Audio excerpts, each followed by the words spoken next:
네, 수강생 여러분 안녕하세요. 경제학부 문성재입니다. 이제 경제 수학 3주차 시간이 되겠고요. 저희가 이제 지난주에 배웠었던 이제 함수에 대한 이야기를 좀 더 이어나가 보도록 하겠습니다. 앞서 말씀드렸지만 이제 저희가 그 경제학을 배움에 있어서 특히 이제 수학이라고 하는 언어를 통해서 저희가 사실 저희가 생각하는 그 경제적 아이디어들을 사실 이제 그 경제 모형이라고 하는 것으로 표현을 하고 그 경제 모형을 내가 표현할 적에 사실 이제 수학이라고 하는 언어를 통해서 다른 사람들과 오해 없이 간명하게 나의 아이디어를 전달하고 또 그 모델을 바탕으로 실제 이제 경제 데이터를 바탕으로 내 모형이 내 생각한 대로 사실 반영이 되는지를 통해서 사실 우리가 경제에 대한 담론을 이어나가는 그러한 형태의 연구들을 통해서 저희가 경제학이라고 하는 사회과학을 배우고 있다. 그리고 이제 그러한 과정에 대해서 저희가 들어서는 학부생들 입장에서 경제 수학을 통해서 사실 이제 그러한 것에 대한 트레이닝을 저희가 하게 된다 이런 말씀을 드렸죠. 그럼 준비된 내용을 바탕으로 해서 한 번씩 진행을 해보도록 하겠습니다. 경제모형이라고 하는 것을 저희가 이제 늘 말씀드리지만 결국은 경제를 합리적으로 설명하려고 하는 일종의 프레임워크로서 우리가 경제모형을 배우는데 특히 수리경제학에서는 수식을 가지고 저희가 이야기를 하니까요. 그리고 수식이라는 게 함수기 때문에 저희가 결국 이제 이번 주에 함수에 대해서 저희가 배우고 있어요. 그래서 지난 시간에 저희가 이제 집합과 명제에 대해서 배웠고 이번 시간에 이제 과연 함수란 무엇인가 릴레이션들 중에서 말하자면 특정한 요건을 가지고 있는 거를 함수라고 하는 거죠. 그러니까 지난 시간에 잠깐 지나갔습니다만은 이번 시간에 잠깐 더 짧게 얘기가 되겠습니다만 어떠한 그 말하자면은 일종의 변수가 주어진다고 했었을 때에 말하자면 뭐 유가가 올랐다, 유가가 내렸다 이랬을 때에 그거에 그 준하여서 말하자면 함수라고 하는 것은 말하자면 증가함수, 감소함수 이러한 형태로서 유가가 오르면은 뭐 그 저희 우리나라에서 생산하는 뭐 화학 그 합성물들 같은 경우도 뭐 가격이 올라갑니다, 내려갑니다, 뭐 이런 식으로 이제 표현을 해줘야 되는데 이럴 수도 있고 저럴 수도 있습니다. 이래 버리면은 얘는 더 이상 임플리케이션이 없죠. 모형으로서 자격이 없는 겁니다. 그래서 저희가 함수의 형태를 띠고 있는 녀석만을 그 경제학에서는 저희가 취급을 하고 그러한 그 함수들을 가지고서 모형을 구축을 해요. 그래야 아이디어가 당기죠. 이럴 수도 있고 저럴 수도 있고 이럴 것 같으면 더 이상 말하자면 모형으로서의 그 효용성이 없는 거 아니겠습니까? 그래서 저희가 이제 지난 시간에 함수의 정의, 종류, 연산 이렇게 이제 저희가 세 가지를 배워봤고요. 그 다음에 이제 이러한 그 개념에 이어서 함수의 대응 형태 그리고 역함수에 대해서 저희가 배워볼 겁니다. 그리고 이제 이번 시간 말미에는 지수함수와 로그함수에 대해서 배울 거예요. 아마 그 고교 저희가 이제 문과 학생들이 많잖아요. 그래서 인문계 학생들 같은 경우 제가 알기로는 고교 수학 시절에 지수함수, 로그함수 배우시긴 할 텐데 어, 모르겠어요. 이게 편리하게 말하자면 받아들이고 있는 개념인지 아닌지 잘 모르겠는데, 이번 시간에 이제 지수함수, 로그함수까지 나갈 거고, 다음 시간에 지수함수, 로그함수 한 번 더 말씀드릴 거예요. 그래서 너무 부담 갖지 않고 편하게 따라오시면 될 것 같습니다. 우선 그 함수의 여러 가지 종류들 중에서 이제 오늘 말씀드리고자 하는 거의 첫 번째가 이제 단사함수라고 하는 거예요. 한자를 보시게 되면은 이제 단사 함수니까는 그러니까 원샷 함수예요. 단사니까요. 그러니까 싱글샷 함수? 뭐 약간 이런 거죠. 한 방 뿅 쏘는 거예요. 무슨 말이냐 그러면 단사 함수라고 하는 거는 말하자면은 fx1하고 fx2가 서로 같은 녀석이에요. 그러면은 x1하고 x2가 같다는 겁니다. 말하자면은 관역에 화살이 하나 뿅 날아와서 박혀 있어요. 그러면은 이 관역에 날아오는 그 출발점이 말하자면은 그 명중한 포인트가 같으면 출발한 포인트도 같다. 근데 그러한 경우에 보통 단사함수라는 표현을 써요. 그래서 그 지금 오른쪽 그림에서 나타나는 것처럼 집합 A에서 각각 뿅뿅 하고 두 번의 화살을 쐈더니 각각 B에 가서 한 방씩 땅땅 하고 맞는 거죠. 이제 이런 걸 이제 단사함수라고 그럽니다. 그래서 가장 그 전형적인 예가 이제 강증가 함수나 강감수 함수 같은 것들이죠. 그래서 그런 류의 함수들 같은 경우에는 기본적으로는 원원원으로만 매핑이 되기 때문에 그런 녀석의 경우 이제 단사함수의 조건을 만족한다 이렇게 이야기할 수가 있겠습니다. 그리고 이제 전사함수라는 개념이 있어요. 그 전사가 말하자면 전체를 얘기하는 거예요. 그래서 그 집합 A로부터 이제 화살을 뿅뿅뿅 쐈는데 말하자면은 공력이라고 해가지고서 화살이 맞을 수 있는 관역이 있으면 그 공력을 갖다가 꽉 채우는 정역에서 날아오는 화살들로 공력이 꽉 차는, 그래서 공력과 치역이 같은 함수를 전사함수라고 그럽니다. 그래서 그 surjection 이렇게 이야기를 하는 거고요.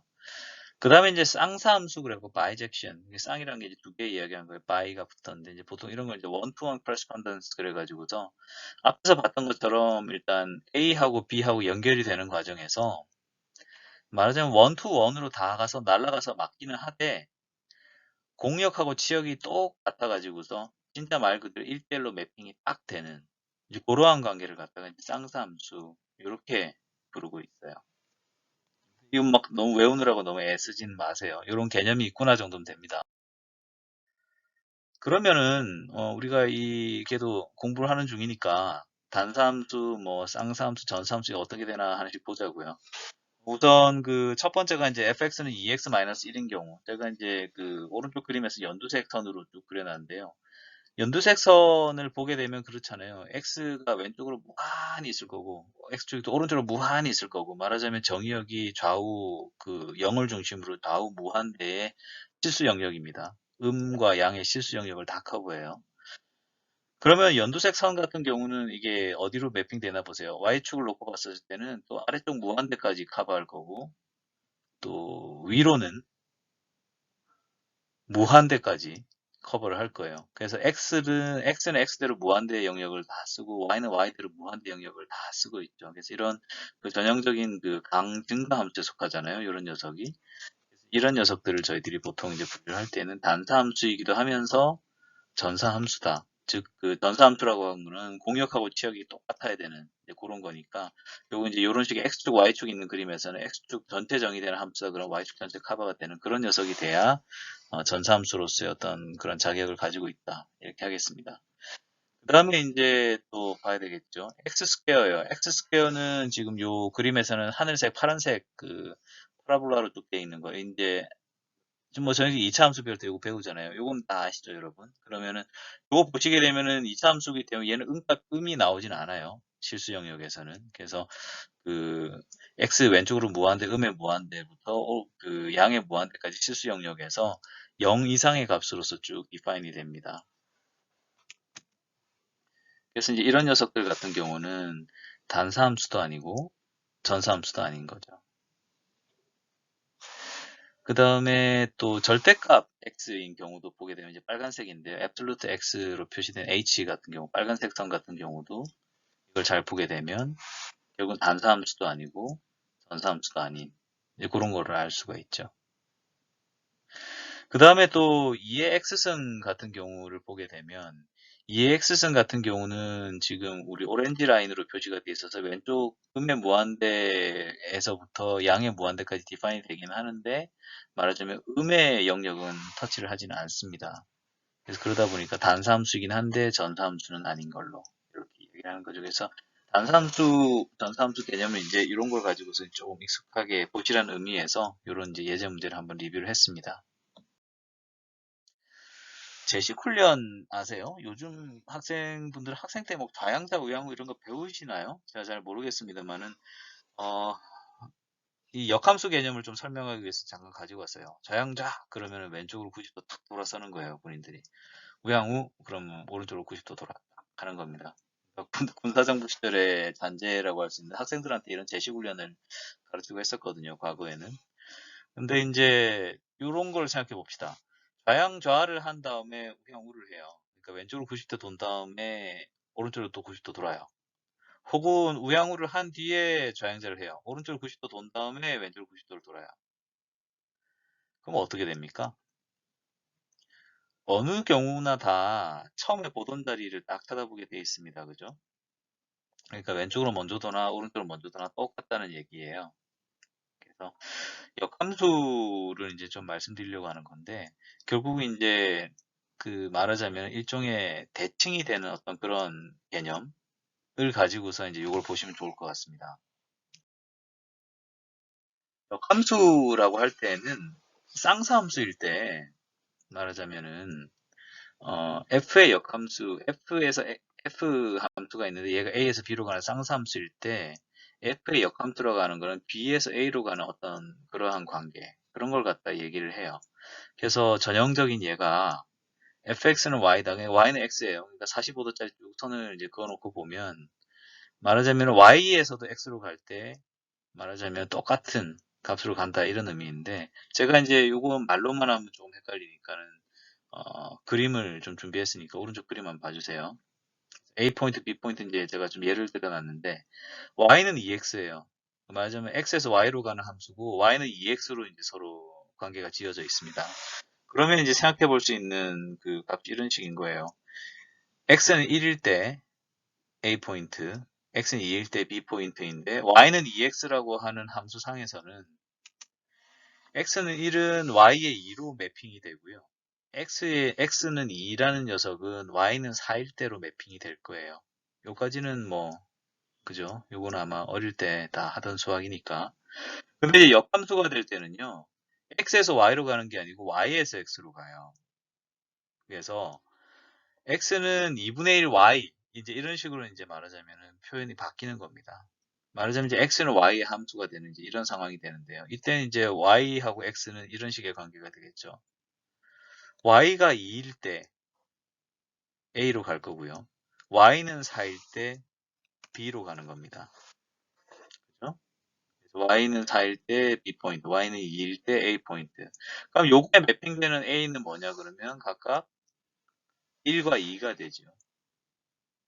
그래서 y는 2x라고 할 때 이제 이런 함수가 있다 그러면 x는 2분의 1 y가 되는 그러한 녀석을 역함수라고 그럽니다.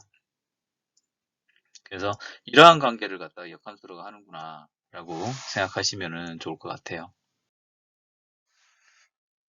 그래서 이제 저희가 theorem으로서 이제 주어지는 정리가 이제 뭐가 있는고 하니 이제 이런 게 있어요. A에서 B로 가는 이제 함수가 있다고 했었을 때 역함수를 F 인버스라고 하잔 말이죠. 그러면 이제 역함수를 원래 함수에 합성을 하게 되면 이 녀석을 항등함수라고 부른다는 겁니다. 앞에서 자양자하고 우양우 하나, 우양우하고 자양자 하나, 결국 그 자리로 돌아왔잖아요. 그래서 이러한 식의 항등함수라고 부를 수 있는 겁니다. 그래서 항등함수라고 했었을 때에 결국 역함수하고 원래함수가 두 개가 나란히 이렇게 돼 있는 상태다 하게 되면 역함수와 원래함수가 됐건 원래함수와 역함수가 됐건 두 개가 합성을 하게 되면은 결국은 제자리로 돌아와요. 그래서 이제 그런 거를 갖다가 항등함수다라고 한다. 이렇게 이해하시면 좋겠습니다. 이건 뭐 시사용어로도 쓰이고 그렇습니다만 산술적 증가, 그다음 뭐 지수적 증가 이런 말씀 들어보셨어요? 최근에 이제 코로나 바이러스 때문에 우리가 말하자면 좀 일상을 뺏겼지 않습니까? 아쉽죠. 아쉽습니다만은 환자분들이 늘어나는 게 따박따박 뭐 하루에 50명씩, 하루에 100명씩 그렇게 늘어나던가요? 그러진 않았죠. 그죠? 초기에 저희가 보면은 대구 경북 지역을 중심으로 나타난 거긴 합니다만은 굉장히 공포스러웠잖아요. 매일매일 환자 수가 늘어나는데 늘어나는 수가 점점 커지는 거예요. 뭐 어제 10명 늘어났다, 오늘 30명 늘어났다가 뭐 내일은 100명 늘어났다가 그 다음 날은 뭐 150명, 200명, 300명 끝도 없이 늘어날 것 같은 그런 느낌을 주잖아요. 그렇게 빠르게 늘어나는 거를 갖다가 이제 보통은 지수적으로 증가한다. exponentially 하게 이제 increasing 한다. 이렇게 표현하고 보통 우리가 학생 때 배웠던 건 등비수열 같은 거 생각하시면 좋을 것 같아요. 그 다음에 이제 따박따박 늘어나는 거 있죠. 어제 2명 늘어났고요. 오늘 2명 늘어났고요. 내일 2명 늘어났고요. 아, 빨리 그런 날이 와야 되는데. 하여간 따박따박 같은 숫자로 늘어나는 거를 등차수열이라고 기억나세요? 학생 때 이제 그런 걸 배웠었는데 산술적 증가, 지수적 증가를 제가 이제 역시 그림상으로 이제 보여드리면 대략 이제 저런 류의 모양이 됩니다. 그래서 y는 2x, 그 다음에 2의 x의 형태로 늘어나는 그러한 형태의 함수를 갖다가 제가 그려봤어요. 그래서 2를 한 번 더 하고, 두 번 더 하고, 세 번 더 하고, 네 번 더 하고, 이렇게 한 거에 따라 가지고서 말하자면 2, 4, 6, 8 이렇게 늘어나요. 등비수열 같은 경우는 이제 얘 베이스가 1이 돼야 되겠죠. 0은 안만 곱해도 안 되니까. 그러면 이제 1에다 2를 한 번 곱하면 2가 되고요. 2를 두 번 곱하면 4가 되고요. 세 번 곱하면 8 되고요. 네 번 곱하면 16 돼요. 2를 10번 곱하면 아마 1024가 되겠죠. 그래서 굉장히 빠르게 늘어납니다. 그래서 이제 그런 걸 갖다가 이제 지수적으로 증가한다. 이런 말을 써요. 이제 이 얘기를 왜 들었는 거 다음 페이지에서 제가 말씀드릴게요. 지수함수하고 로그함수에 대한 개념을 설명드리려고 그래요. 아마 학생 때 한번 보셨을 수는 있습니다만, 지수함수하고 로그함수는 특히 그 경제 데이터를 분석하는 과정에서 좀 필요해요. 그래서 저희가 이제 이거를 좀 배우는 건데, 왜 필요한지는 제가 오늘 강의 말미쯤에 한 번 더 말씀을 드릴 거고, 다음 주에도 한 번 더 리마인드 지켜드리겠지만은, 지수함수라고 하는 건 앞에서 본 것처럼 이를 몇 번 곱할까? 말하자면 몇 번 곱해지지? 몇 퍼센트로 증가하지? 약간 이런 류의 상황을 묘사할 때 지수함수를 써요. 그래서 y는 a의 x승이 되는 그러한 형태. 물론 이때 이제 a가 0보다 커야 돼요. 그죠? 음일 때는 막 들쭉날쭉 할 거기 때문에 정의도 잘 안 될 거예요. 그리고 a가 1일 때는 의미가 없죠. 그죠? 1에다가 1을 몇 번을 곱한들 그냥 무조건 1이기 때문에. 그래서 이제 그러한 그 지수함수의 형태인데요. 뭐 학생 때는 이제 기하 시간에 배웠던 거 이제 원의 면적 같은 게 이제 이렇게 쓰지 않았나요? 뭐 파이는 r 스퀘어 이런 식으로 해가지고서 그죠? 뭐 반지름이 r일 때 뭐 면적 이런 식으로 이제 했었잖아요. 그래서 지름이 조금만 커져도 면적 무작위 커지는 이러한 형태가 되는데 보통 이제 지수함수를 이야기할 때 y는 a의 x승 이렇게 돼 있으면 보통 이제 밑에 베이스가 이제 a인 지수함수입니다라고 이야기를 해요. 그리고 이제 앞에 우리가 그 역함수 개념을 배웠습니다. 역함수 개념을 배웠었는데요. 역함수에서 이제 로그 함수를 어떻게 이제 정의를 하냐 그러면 결국은 그 x는 로그 a의 y 형태, 결국 밑이 a인 로그 함수를 갖다 이제 저런 식으로 표시를 하는데 로그 함수는 이제 로그 함수 자체적으로 정의를 하기보다는 지수함수의 역함수 개념으로서 이제 그렇게 정의를 합니다. 그리고 이제 그 자연지수 E 엑스포넨셜에서 이제 E가 왔어요. 그래서 보통 극한이나 이런 개념을 배우셨나 모르겠습니다. 근데 이제 결국은 이런 식의 이제 개념이 연속적인 성장을 묘사할 때 이제 사용되는 건데 이것도 이제 다음 시간에 한번 말씀드리려고 그랬지만 이제 데일리 컴파운딩, 먼슬리 컴파운딩, 뭐 쿼터리, 애뉴얼리 뭐 이런 식으로 말하자면 성장이 적용되는 그 빈도를 갖다가 이제 디파인 할 때 자연지수를 써요. 그래서 일단 오늘 한 요 정도 개념만 그냥 이런 식으로 계산돼서 쓰는 값을 갖다가 그냥 무리수의 일종이고 이런 거가 이제 2.178 뭐 이렇게 간다 이렇게 생각하시면 되는데 그러니까 자연지수 E가 나왔을 때는 연속적으로 무언가가 곱해지는 어떤 상황 물론 이제 그런 거를 갖다가 이제 보통 자연계에서 보기가 조금 어렵습니다만 뭐 제일 흔히 우리 그 사회 데이터들 중에 볼 수 있는 것 중에 하나가 사실은 제가 보기에는 인구 같은 것 같아요. 인구 데이터 같은 경우는 하루 24시간을 놓고 보면은 아이들이 시간을 정해놓고 띡띡 태어나는 건 아니잖아요. 그죠? 그리고 어르신들이 돌아가실 때나 사람이 또 세상을 떠날 때도 뭐 시간, 장소 정해고 자, 10시에 가실 분, 11시에 가실 분 하진 않아요. 그러니까 말하자면은 시간 중에 연속적으로 계속 무언가가 변화가 일어나는 거죠. 그래서 연속적인 변화에 대한 그러한 그 상황을 묘사할 때에 자연지수를 쓴다, 엑스포넨셜을 쓴다 이렇게 보시면 돼요. 그래서 그 앞에서 우리가 역함수 할 때 잠깐 배웠습니다만 약간 이제 그 익스포넨셜 개념을 갖다가 그 XY축에다 올려놓고 보게 되면은 그 오른쪽 그림에서는 요 보라색 선이 되게 됩니다. 그래서 움찔 땐 굉장히 작은 값이다가 x는 0일 때는 1이에요.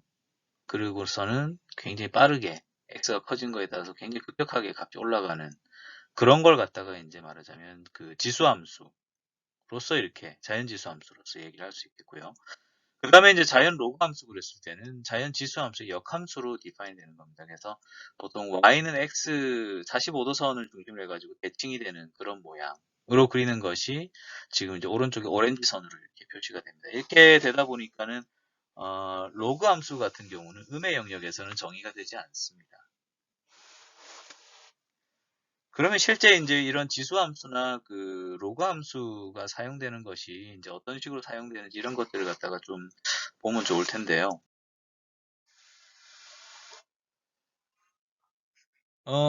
단적인 예로 연속적으로 늘어나는 거를 보여주는 연속적인 데이터, 시계열 데이터 중에 하나로서 이제 제가 대한민국 GDP 데이터를 가지고 왔습니다. GDP를 이렇게 보시게 되면은 우리나라 GDP는 계속 성장하고 있구나라는 감각을 느끼실 수 있으실 거예요. 그렇지 않습니까? 보면은 뭐 1953년도의 전쟁 이후죠. 그때부터 쭉 한은에서 데이터를 제공하는데요. 옛날에는 경제 성장이 워낙 미미해가지고 얘가 커지는 게 잘 보이지도 않아요. 그죠? 그러다가 한 40년 전 정도부터 해서 한 78년부터 해서 밑에가 조금씩 들리면서 올라오네요. 그리고 이제 점점 더 이제 가파르게 위로 쭉 올라가다가 97, 8년도 이때 잠깐 쉬어요. 이때 뭐가 있었냐 그러면은 IMF 있었죠. 그죠? 그러고 나서 이제 경제가 계속 커지고 있습니다. 이 나날이 이제 올라가는 규모나 이런 것들은 커지나 봐요.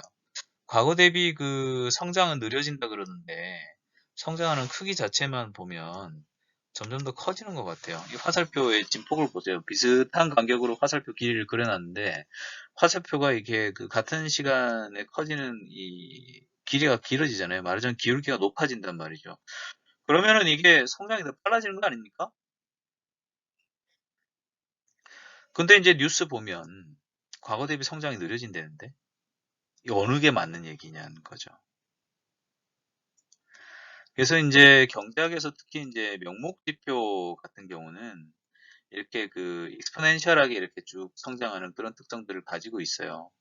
왜냐면 이제 지금 보고 계신 이 GDP가 명목 GDP이기 때문에 물가 상승을 감안했었을 때에는 특히 장기 시결이 됐었을 때 이런 식으로 그 익스포넨셜하게 쭉 올라가는 그런 모습을 보여주기 때문에 실제 그 정책 당국에 있는 사람들이 의사결정을 할 때에는 사실 좀 혼선을 일으키는 측면이 있어요.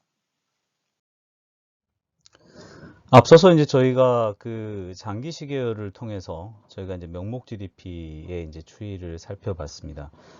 보시다시피 이제 해방 이후 데이터들을 이렇게 장기적으로 이렇게 쭉 놓고 보게 되면은 사실 이제 대한민국 건국 이후의 초기 기간 중에는 사실 그 경제 성장의 규모 자체는 굉장히 미미해 보이다가 그 성장의 규모라는 관점에서는 최근으로 오면 올수록 점점 더 그 폭이 가파라져 보이는 어떤 그런 측면이 있다고 하는데요. 그럼에도 불구하고 많은 사람들은 경제가 점점 저성장 국면으로 들어가고 있다라고 표현하고 합니다. 바로 이러한 차이가 나타나는 것이 결국은 복리 효과 때문이라고 할 수 있는데요.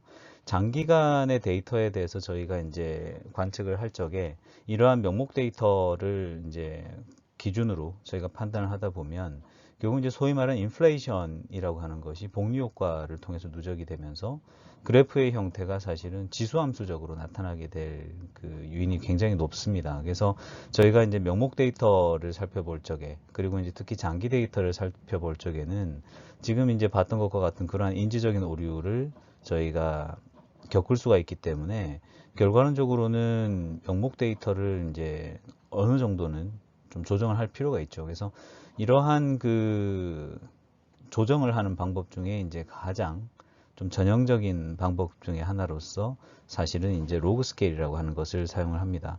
앞서 말씀드렸듯이 이제 명목 데이터들의 경우에는 이제 단기에선 사실 그렇게 임팩트가 크지 않겠습니다만은 장기간으로 가게 된다고 했었을 적엔 분명히 이제 그런 측면이 있기 때문에 결국 로그 스케일을 통해 가지고서 저희가 어떤 데이터를 분석하게 되면 결과론적으로는 그 성장의 비율 내지는 성장의 속도라고 하는 것을 로그 스케일 상의 어떤 기울기로서 표현을 하게 되거든요. 그렇기 때문에 이제 앞서 말씀드렸듯이 일반 명목 데이터를 그대로 적용해서 저희가 이제 그 살펴보는 과정 중에 결과론적으로는 이러한 로그 스케일을 통해 가지고서 시각적인 어떤 착오를 줄일 수 있는 것이죠. 그래서 앞서 살펴본 명목 GDP와 똑같은 데이터를 사실 세로축의 로그 스케일을 적용해서 살펴본 그림이 왼쪽 데이터가 되겠습니다. 그래서 앞에서 봤던 이제 GDP 자료의 세로축은 기본적으로는 같은 그 등간격, 간격이 크게 똑같아요. 그러니까 한 칸에 500조 원 단위가 되는 반면에 지금 이제 보고 있는 그림 같은 경우는 이제 그림에서 세로축 한 칸당 10배씩 증가했다라고 하는 것을 의미를 합니다. 그래서 이제 그러한 것을 바탕으로 하여서 저희가 이제 데이터를 살펴보게 되면 앞서 봤던 것과 상당히 좀 다른 메시지를 저희가 살펴볼 수가 있죠. 분명히 보다시피 기울기 자체가 좀 더 그 완만해지는 어떤 그러한 형태의 성장을 보이고 있다는 걸 저희가 알 수가 있는 것입니다. 그래서 로그 스케일을 통해서 저희가 이제 데이터를 분석하게 되면 이러한 이제 그 장기간의 지표를 분석함에 있어서 저희가 굉장히 요긴하게 인플레이션이라든지 복리 효과를 저희가 이제 제거하고 살펴볼 수 있는 그러한 측면이 있습니다. 그래서 과거에 뭐 예를 들어 1000으로 출발한 데이터라고 하면 10% 늘어나도 100밖에 커지지가 않지만은 만약에 이제 만에서 출발한다 그러면 1%만 증가해도 사실 100이 늘어나기 때문에 그런 어떤 규모의 차이라고 하는 것을 이제 어떠한 형태로 표현할 것이냐라고 하는 과정 중에 결국은 그 경제학자가 전달하고자 하는 어떤 정보의 내용에 따라서 세로축에 이제 로그 차트를 적용하느냐 안 하느냐라고 하는 것들을 이제 저희가 살펴볼 수가 있죠. 실제 이제 이러한 그 형태의 그래프의 이면에 결국 이제 어떠한 식의 어떤 성장률이 해마다 기록되었는지를 살펴보려고 하게 되면 오른쪽과 같은 형태로 이제 데이터를 똑같은 데이터지만 성장률을 이제 연간 단위 성장률의 데이터를 통해 가지고 저희가 이제 살펴볼 수도 있을 겁니다. 그래서 전체적으로 보면 이러한 그 시계열을 이제 왼쪽에서부터 쭉 보게 된다고 하면 1950년대, 60년대, 70년대 이러면서 이제 사실 굉장히 고성장 국면이 들쭉날쭉하지만 그럼에도 그 성장률의 데이터 자체가 이제 꽤 높은 레벨에서 이제 형성이 되고 있는 것을 볼 수가 있고, 뭐 예컨대 98년도 IMF라든지 뭐 2020년에 코비드 19 같은 이제 그러한 상황이 이례적으로 있지 않는 한은 사실 어지간하면 이제 양의 데이터를 기록하고 있다라고 하는 걸 저희가 볼 수가 있죠. 그래서 이러한 데이터들을 이제 바탕으로 해서 저희가 이제 분석을 하는 것이고요.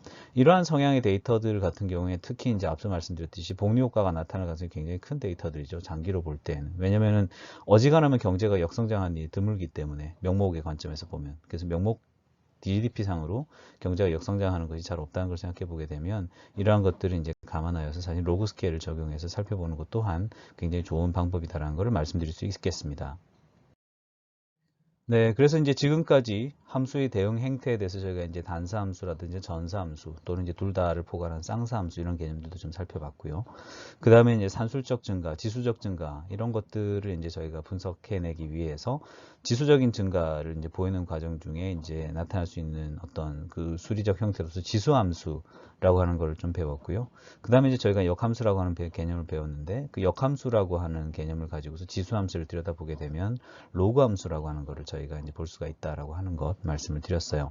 그리고 이러한 지수 함수와 로그 함수를 통해서 어떤 그 경제 지표를 저희들이 살펴보는 과정에서 그 데이터가 만약에 지수적인 형태의 증가를 보인다라고 하게 되면은 결국은 그 지수적인 증가 이면에 있는 어떤 속도, 성장의 어떤 크기라고 하는 것을 양적인 것으로 볼 거냐, 속도라고 하는 관점에서 볼 거냐의 선택에 따라서 저희들이 로그 스케일을 적용할 때도 있고 혹은 이제 그대로 쓸 때도 있고 이런 식의 어떤 그 사용 방법들을 저희가 이제 이번 시간에 살펴봤다 이렇게 말씀드릴 수가 있겠습니다.